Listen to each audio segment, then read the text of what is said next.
V Americe začínají v garáži, v Čechách raději 80 mega máš ve skříni. Tohle není pohádka, to není karkulka, to není Sněhurka, to je ten náš Svoboda.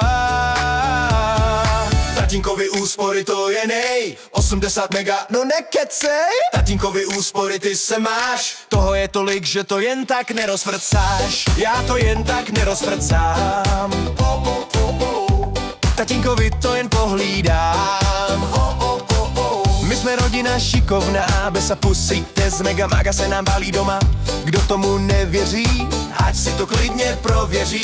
Všichni jste úplně pitomí, vždyť tohle je snad normální. Takže někdo má ve skříni šatník.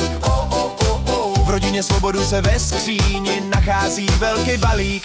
Jeden balík, druhý balík, to není šatník, to je rodinný kapitál. Jeden balík, druhý balík, to není šatník, to je rodinný kapitálík. Jeden balík, druhý balík, to není šatník, to je rodinný kapitálík. Jeden balík, druhý balík, to není šatník, to je rodinný kapitálík. Tatínkovi úspory a Svobodu mě hej, dle tomu určitě uvěří a já se mám nej.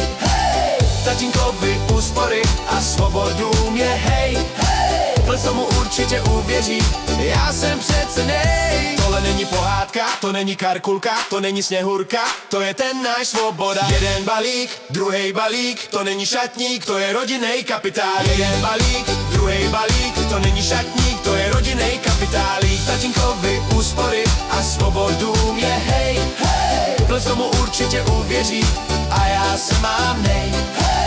Tatínkovi úspory a Svobodu mě hej, dle tomu určitě uvěří, já jsem přece nej.